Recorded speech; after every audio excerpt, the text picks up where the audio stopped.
Welcome to Emerson Institute at City of Light. Good evening. I'm Reverend Dr. Paul Gretz, and we welcome you to tonight's class on the Neville Reader.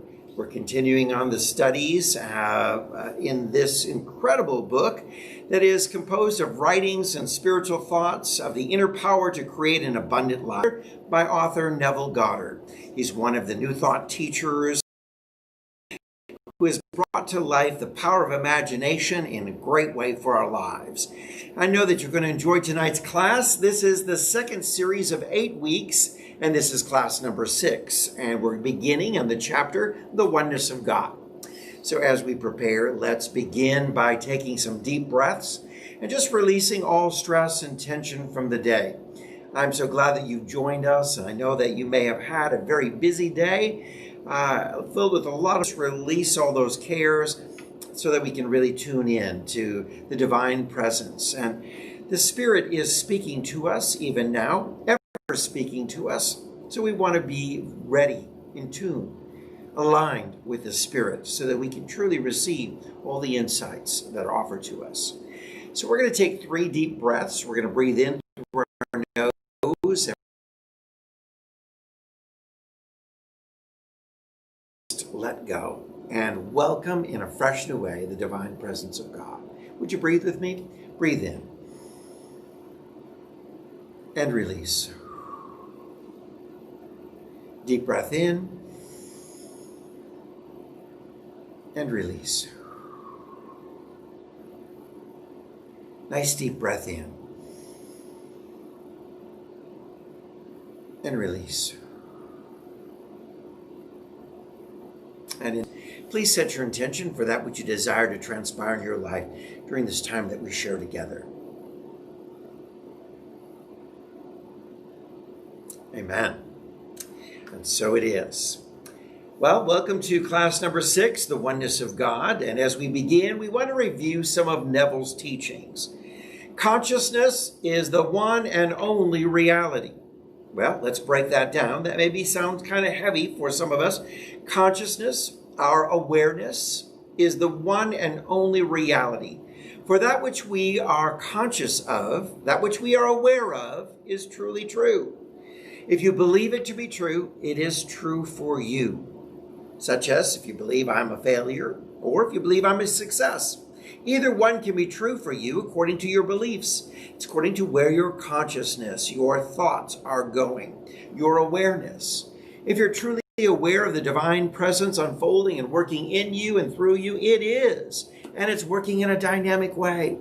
But if you're also so removed from anything that is of the divine presence of God, and your thoughts are not focused around this, and you're not fully aware of the infinite possibilities of God at work in your life, well, that's true for you as well. So consciousness is the one and only reality. It's what's really true for our lives. For as we believe today is a great day, it is a great day. As we believe today is a day full of challenges and all kinds of trouble, well, then it is. So we want to make sure that we are really fully aligning our consciousness with that which we desire in our life. Aligning our thoughts, that every thought is fully in tune with the highest and best for our lives. And that consciousness then is the cause and the manifestation of the effect. Your thoughts are the cause that is bringing about every effect in your life. So if your thoughts today are filled with all kinds of fear and doubt, stress, they're manifesting just that in your life. And if your thoughts are filled with all kinds of joy and positivity, optimism, and celebration of God's wonderful love working in and through your life, well, that's the effect that's going to manifest within your life. Simply a change of consciousness brings about a change in our awareness or our belief, and it's so essential to bring about any change of expression. So we want to really embrace thinking, change your world. Change your consciousness, change your reality. That's what the whole teaching is trying to unfold for us. Now we know that there's a beautiful passage in the ancient scripture that says, "Hear, O Israel, the Lord our God is one." And Neville really wants to bring out in this chapter the oneness of God and how important it is that our thinking, our consciousness is fully surrounding this truth. We are one with the divine. Each and every one of us is a spark of the divine. We're fragments of God. I love that beautiful expression, that we are all a spark of the divine, filled with all the infinite power to ignite a great inferno. That's within us. We may be the spark, but that spark is filled with power. It's filled with infinite possibilities. It's filled with all kinds of opportunities for our lives.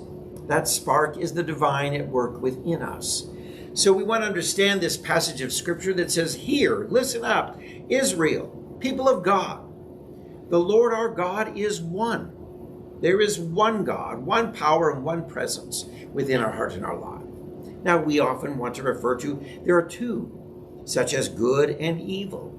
But really, there is only one power and presence, and evil only exists when we give it power. So, the all good, that which is God, the infinite possibilities, is the one power.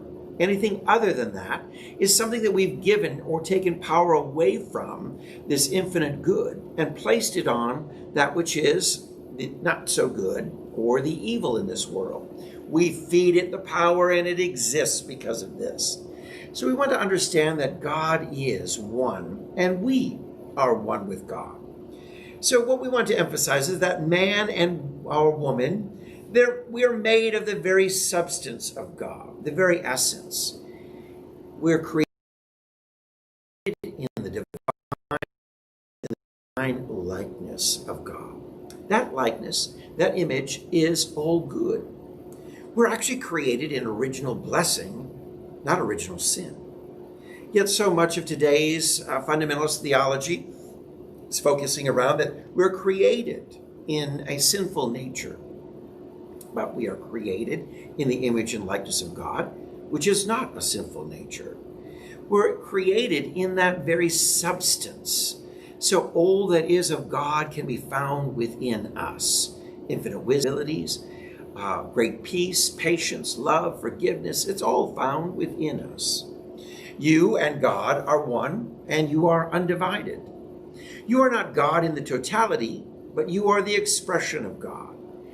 You are a spark of the divine, man or woman. The world and all within it are manifested states of the unlimited source of God. Unlimited. We look around the world and we find so much diversity in humanity. Different races, different cultures, different sexual orientations. On goes the list. And we find in each one of these cases that it's an expression of the divine. God in infinite possibilities, ever expressing the divine for us. So what we want to understand then is that God is manifesting in so many beautiful, rich, wonderful, and creative ways. You and this one, you are one. And you are God manifested as man or woman. You are God. How powerful that is to grasp this. To grasp this understanding that there is no separation between us and that we are fully one in and through us. I want you to just take a moment right now and just focus on that thought. The divine is flowing in and through me. The divine is radiating. It's all around me. That which is of God is found within me, and I and God are one. When we come to this full realization of this consciousness, our reality is taking on a whole new shape and form. Our reality is filled with all the good that is of God. Now, all that you believe God to be, well, you are. You are all that you believe God to be. So stop thinking of God as something other. You know, quite often we think of God as something outside of ourselves. There's so many ideas that people have been given through movies and film and books that God is this being, this creature, this person. God is some black lesbian on a motorcycle bike and some books, and God is this holy being sitting on a throne with a white beard, or God is this essence that is universal. There is not a spot where God is not. God is not confined to a body, to a place, or a location, but God is everywhere throughout this universe. Not just everywhere on this planet, but everywhere throughout this universe. And everything is a spark of this divine essence. And you and I are a spark of that.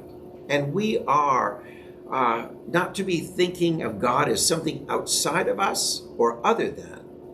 So recognize that you are the revelation of God, and this knowing, this consciousness of the I am, then is the only reality. I am the divine. I am the expression of God. I am the love of God revealed. So when we constantly echo this over and over again, the I am, we understand our true self, our self-realization of who we are created to be, our true nature. Now you are limited, and God in you is limited only by your beliefs. Let me express this. You are limited by those beliefs, and the God in you is limited only by your beliefs. So God unfolds to the degree, to the level that you allow, that you believe it to be so. And in that level, or to that degree, it will manifest in its fullness. That which you feel and believe to be true of yourself is not projected in space as your world. What you were saying here, the author's trying to get around, that what you believe and to be true of yourself is now. It's now projected in space as your world. Excuse me, the notes may say not, but it's now. That what you feel, I feel this. I feel the divine presence. This is what I believe. I believe God is manifested through me. And if I believe that to be true to myself, about myself, then that's what's going to really unfold within the world that I live in. Now, if our thoughts are filled with guilt, well, it brings forth condemnation. If our thoughts are filled with awareness or consciousness that is filled with lack and poverty, well, that's what's going to unfold within our lives. So the big question is, what are we filling our thoughts with? What are our thoughts echoing and cycling over and over again? Have we forgotten that the inner state is the cause of the outer manifestation? So those thoughts that you're allowing to dwell, that you're entertaining, that you're just milling over and over again, are the cause of the outer manifestations in your world. It is as within, so without. What's going on within your life is what's going to manifest on the outside. So as we go through this challenging time of COVID-19, as we go through this political season, there are many people get all upset about the news, the words that are being shared, the political campaign, the ideas and ideologies of each politician. We're getting caught up in all the emotion of this. And sometimes we get filled with anger and resentment. And I hear so many people saying, I blocked 100 people today, or I cut off so many friends, or I let them go because, they don't believe the same way I do, and they just filled with this anger and resentment within their life. And that's what continues to manifest. So we want to just release all that. Spending time just to let go. Do those breathing exercises that we opened up with the class, where we breathe in and release all stress and worry, where we begin to change our thinking and reset our vibration throughout the course of the day to make sure that that within is what we desire to be experienced without, that which we desire to be manifest in our day-to-day experience. You have the power of choice. You can choose what your day will be like. You can choose. Now, Reverend Dr. Joyce Reynolds, one of our guest teachers here in Emerson Institute, she's offered many classes on scripting, inviting you to write out for your day that which you believe to be true or that which you desire to see unfolding. Writing it out sort of like a movie script, that today I am going to work with great joy, and I am encountering people, and I am radiating love and light in this world, and I am optimistic about every experience that I encounter, and I'm living out my personal yes and the power of yes within my life to affirm and to welcome all good. So we may write that as a script within our journal, writing out the course or designing our day, how we intend to live the day, and how we intend to respond to every circumstance. Because our soul evolves on a day-to-day basis through our responses to everything that we face. So is your response anger, resentment? Is your impatience? Is your response some sense of jealousy or envy? What is your response to what's going on in the world and to day-to-day experience? If you script it, you might look and say, oh, I know I'm responding to all things with great patience. I'm responding to all things with great joy and optimism. I'm responding to all things knowing that God is making a way even when there seems to be no way. So my response to the challenge is one that's always optimistic. That will help your soul evolve and grow immensely as you make the choices for positive responses in your day-to-day journey. The most difficult thing for man to really grasp is this, that the I amness in himself is God. It's so tough because so many people would say, oh, that's blasphemy. That's not Christian. It's not of the Bible.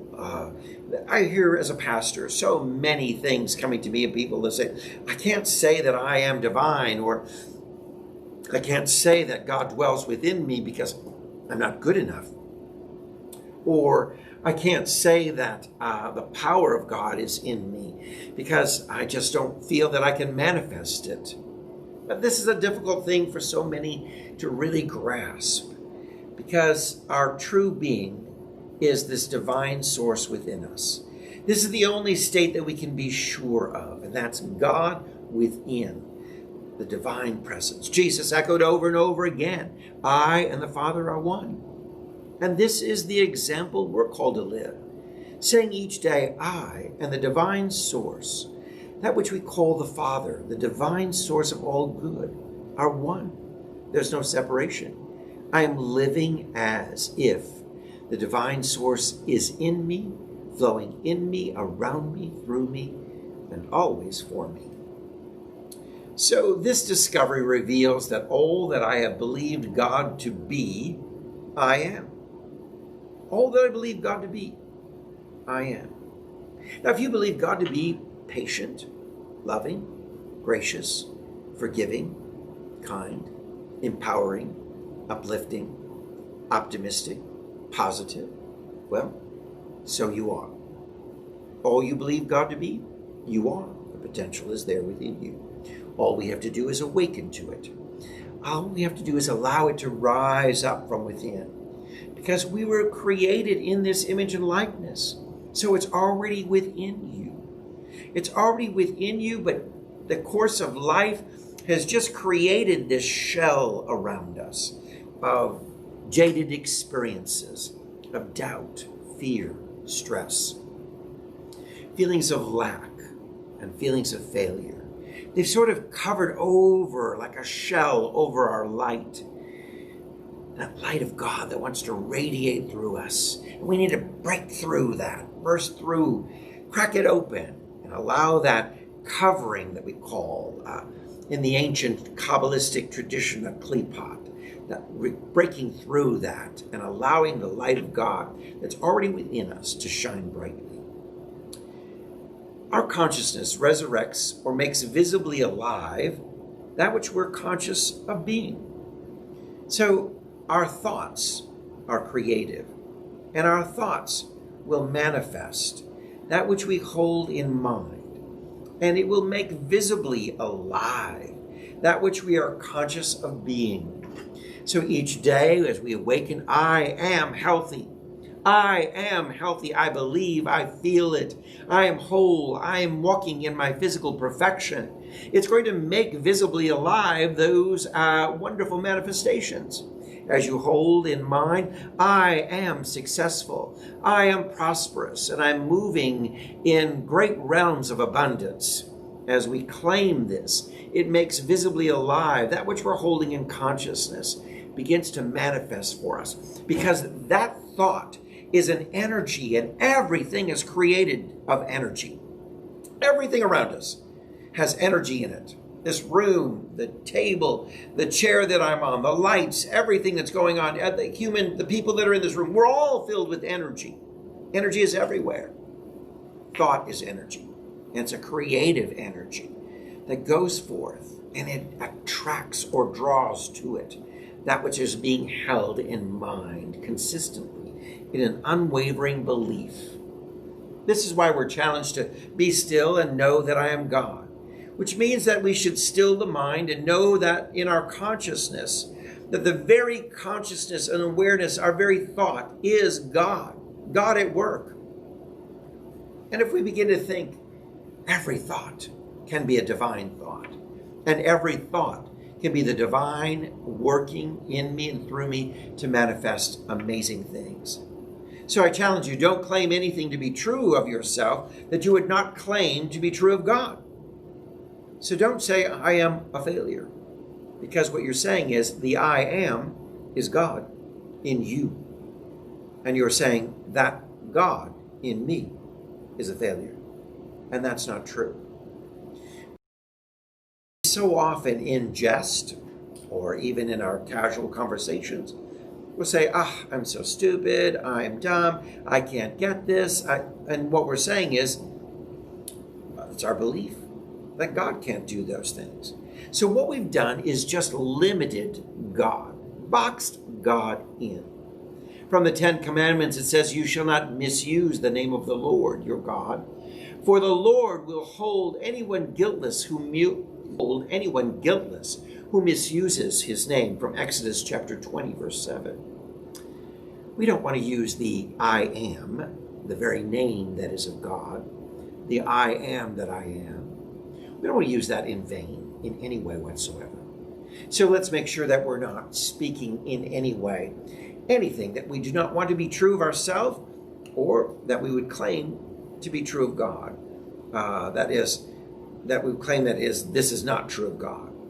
So do not misuse the I am, and your consciousness will manifest what you say, believe, profess concerning the definition of yourself. So be careful and be mindful, but make sure that definition of yourself is always the highest and the best. Because when you define yourself, you're actually defining God, God in you.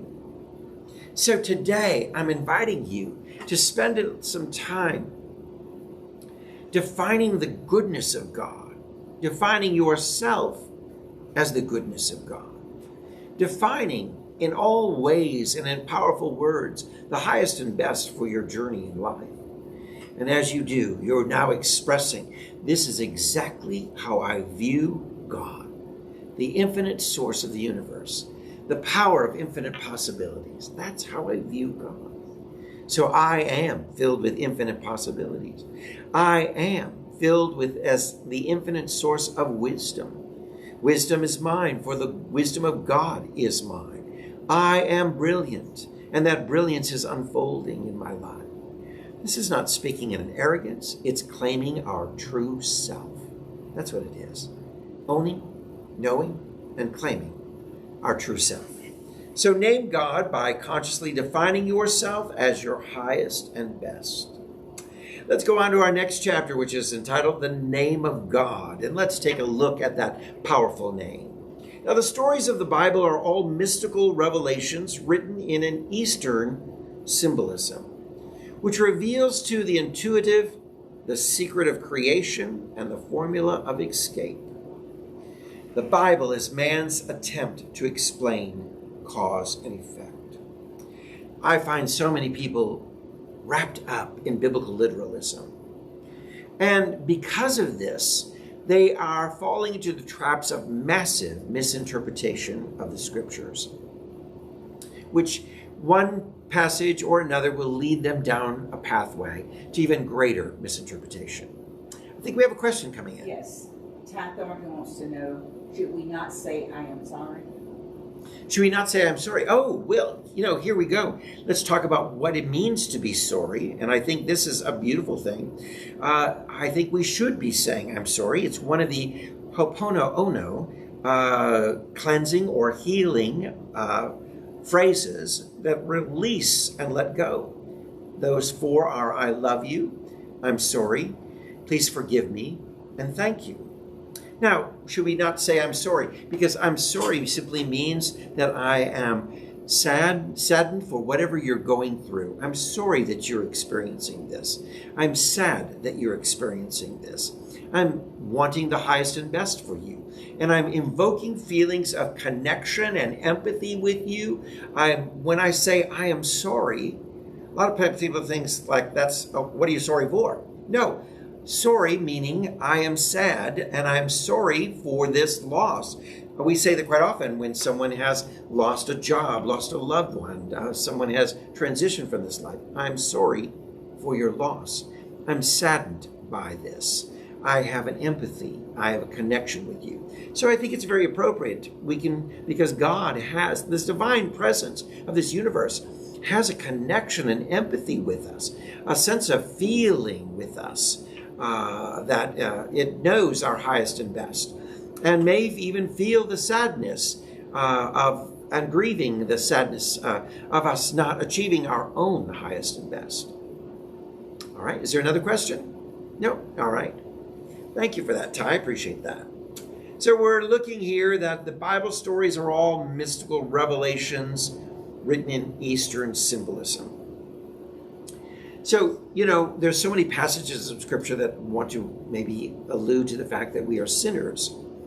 And so we have taken the story of Adam and Eve in the Garden of Eden as a fall from grace, that somehow we have moved from original blessing to original sin. And this is our misinterpretation of Scriptures, because the very story within Genesis is not a historical story. If it is, there's just far too many contradictions for us. It is not the story and the unfolding of humanity in a literal context, that we are all just coming from one man and one woman, Adam and Eve, because, of course, they had sons, and where did the daughters come from, and where did they appear from? And so, the biblical literalism just creates all kinds of contradiction. But we understand from an Eastern perspective, it's speaking of something deeper. It's talking about cause and effect within our lives. That the divine presence, this infinite wisdom, wanted to reveal to itself, wanted self-contemplating itself, and was in this creative mode of thought that it began to create and manifest, and wanting to see this expression, these effects expressing the goodness of God. But there had to be freedom of choice. Because the universe doesn't want to create things that are just robotic, but that truly have made choices within life. So we find the story of Garden of Eden complete with the wonderful lessons of choice within our life, and choice bringing about a cause that creates an effect. So what we want to make sure is that we don't get caught up in too much any biblical literalism, but seeing the Eastern metaphorical stories, the metaphysical lessons that are unfolding for us, that teach us how to live on a day-to-day basis. Because the very idea that we were created in original sin, or that God created this original sin that each and every one of us are living in from a fundamentalist perspective. And then God saying, well, I created you in this image, and now how do I fix it? I need to send my own son down to earth to die, so that in this death I could be appeased, and somehow dealing with this separation that I've created because I created you in original sin. Well, no, you're created innately within you in original blessing. The original sin concept came out of people who moved far and far away from the original teachings of Jesus. That original sin concept didn't come till over 100 years later after Jesus passed away. or transition. Yes. Steve has a question. I want to say it might have been St. Augustine. Yes. Which was about a little over 300 years after. Yes. Christ. I think there's some theologians would say that there's some leanings towards that prior to that, but I think he's the big one. St. Augustine is really making the point for original sin. So we see that we move so far away from the real understanding of these stories. And then we come into this crazy mix-up that says, well, you're created in sin, but, you're going to be punished for that which I created you. And I'm going to send you to hell and to burn eternally, but hey, that's the way I created you. And unless you do something about it, you're stuck with the way I created you, and that destiny is hell to burn eternity. Wow, how do we get this kind of theology? It gets all muddled and mixed up. So that's why we had to clean out all this stuff and go back to understanding original intention, Eastern symbolism. Man discovered that his consciousness was the cause or the creator of his world. So he proceeded to tell the story of creation in a series of symbolic stories known to us as the Bible. Why was it not written in clear and simple style, ask so many people? Well, remember, it was written in a very intelligent and simple style for those 2,000 years ago. And the way they wrote and the symbolism and how they lived life and spoke of truth through symbolic metaphor was very popular at that time. Today, we like to say, oh, don't give me stories and illustrations, just tell me the facts. But you see, the stories and the illustrations help us understand the facts at greater level. How many times have you seen a movie and you walked away with a moral? Was the moral written on the screen? Was the moral blatantly flashing before you? Would it say, and now as we begin this movie, the moral will be that you will grasp, thou shalt not kill, but no. But do we not gain the moral or understand the moral? It unfolds through the illustration of the story. And it's taught to us in a deeper way that we saw the visuals and we heard the story and we engaged ourselves in it. And so we grasp the teaching in a greater way. So people speak symbolically to that part of the world which differs from our very own. They spoke in that style. And the language of this Western world that we live in is clear to the West, but the language of the East is also very clear to the East. So in Eastern culture, this was a very simple and easy way of teaching. Now for us, again, in the Western world, we look at things differently. So Neville, our author, illustrates it this way. The Eastern instruction in the Bible, there's this thought, if your hand offends you, cut it off. Now the hand is not part of the body, but it's symbolic of an expression. In Eastern culture of that day, it meant turn from using an expression which is offensive to you. An example, I'm stupid. Stop doing that. If it offends you, cut it off. If it's working against you, cut it off. Stop saying I'm stupid. Stop saying I'm a failure. Stop saying I can't do this. Stop saying I'm not smart enough. Stop saying I just can't get it. Stop saying I will never be successful. Stop saying any of that. That's the illustration that we're finding in this Eastern symbolism.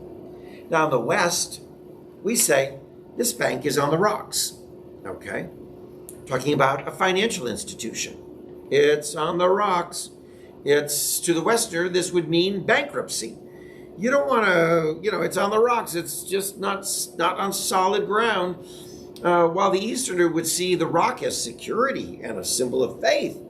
But we might say, well, it's kind of a rocky situation. It's not so, solid. It's, this bank is on, there's a lot of businesses that are on the rocks, and that's a Western cliched phrase. So when we think about that, we might each interpret it differently. Now, growing up, I spent so much time in Africa that coming to America, and all these idioms that Americans were using was like, what? I forgot what they kind of meant. And someone said to me one day, and as a young man, he'd run to the corner, get me a sandwich and step on it. Why do you want me to step on your sandwich? That didn't mean anything to me. Oh, step on it meant to hurry, And the same thing When I was teaching in Africa and in Swahili, sometimes I would use the phrase, we got to get on the ball. Well, that never translated well at all, because we think about getting on the ball, meaning, rising to the top and achieving the goal. And that translates, why are we getting on top of this round ball that we play soccer with? Why would we get on top of that? The metaphor didn't translate well. So you see how in each culture, there is language that translates and people resonate with and would understand. So there's all kinds of symbolism in this Eastern book called the Bible. Now, so we see that the Bible cannot be taken literally in the Western mind. And the first thing we have to discover is the meaning of the symbolic name then of God. And really understanding the symbolic name of this creator, which is Jehovah, as we might say in English. It is composed of 4 Hebrew letters. In your notes, you'll find them there. But for those of you who are viewing without a packet of notes, let me just explain them to you. The 4 Hebrew letters, the first letter, J-O-D, or Yod. Second, H-E, or He. The third being Va, V-A-U. And the last being He, H-E. So we have Yod, He, Va, He. Yoheva. And that's how we get the Jehovah in our English translations. So let's break down each one of these letters, because what we often don't understand, that is, in the Hebrew, each letter has such power and meaning. And so the words are put together to create a beautiful, deeper meaning on the basis of each letter joining together. And that's how the meaning behind the word is formed. So Yod represents the absolute state or consciousness of the unconditioned. This is the I am. The He, or He, represents the only begotten, a desire, an imaginary state. It symbolizes the idea, the clear mental picture. So here we have the I am, and we have the desire. And the Va symbolizes the act of unifying or joining the conceiver and the desired state. So we have the first letters talking about the I am, the second the desire, and the third about this union coming together. This is the believing, that living in the feeling of actually being in the state of, this is the imagination that Neville's talking about. Then the last, the He, or He, this is the understanding that Jehovah, or these words come together, makes man or manifested in the world in the image and the likeness of itself. It bears witness to the meaning of the previous letters. So what happens is the I am and the desired state come together, and that is exactly what happens within our lives. The world then is the image and the likeness of the subjective conscious state which created it. Our world is the likeness of the very thought of God. Our world is the very likeness of thought at work within us. So the I am, and then as we express the desired state, and be careful if your desired state is I am stupid, and you say that, you're actually saying that of God. You're saying that of the divine within you. You're saying that, and be careful, because when we do, we speak this, that which we so desire to manifest, and we create a belief, that only says you're even more stupid. You're stupid to believe that. And you now go on a downward spiral in just believing less and less and less. Now, Genesis chapter 1, verse 26 from the creation story says, "And God said, let us make man in our image, after our own likeness. Let us manifest." Let's get this. The Yod, He, Va, He. In the image, the subjective state, desire, believing, and consciousness are all coming together. The us are these elements of the I am and the desire state coming together in this wonderful union. Let us. And the us is the creative force of these two coming together. We've shared in so many classes. We talk about intellect and feeling coming together. That which we know and that which we feel. That which we say is the I am is our knowing, and that which our desired state is our feeling. When it comes together in the Va, this union, this is the creative force. This is describing God, the divine, this divine source, this creative power. This is how the Eastern world tried to describe that which is going on within them and all around them. This creative essence, this infinite power and presence being described as intellect and feeling coming together. Now, this is the true meaning of the name Jehovah, the name by which all things are made and without which there is nothing made that is made. First, you are aware. Then you become aware of something. Then you become aware that you are what you're aware of. And then you behold the manifestation that you're aware of being. So first you become aware. I am aware of the divine power and presence in me. And I'm aware of that divine power and presence unfolding health, wholeness, peace, perfection, success, prosperity, blessing. I'm aware of the goodness of God. I'm aware of I am love. I am grace. I am forgiveness. I am all these things. I am patience. And then you become aware that you are what you are aware of. I'm aware of the divine presence, that goodness. That's who I am, and it's in me. And then you behold the manifestation that you are aware of being. This is this wonderful process. For God is consciousness. God is the awareness that you have, that which you're holding in mind. God is cause. And what is cause? Thought. Thought is cause. Thought is first cause. It's creating. It's creating all things. It starts there. Everything starts with thought. Now we are one with God, the divine source, in this consciousness that is created and that brings about an effect. You and God are one. You are the revelation of this divine consciousness. You are one with the Jehovah. You are one with it. That wonderful power. So simply take a moment to let all this sink in. And I invite you to exercise this. I am whole. I am well. Begin the power of imagining and visualizing that you are exactly that which you've expressed. And the divine is expressing itself within you just as you believe it to be so. And it manifests and it creates. Dr. David Carter has a question. So it's more of a comment. A comment.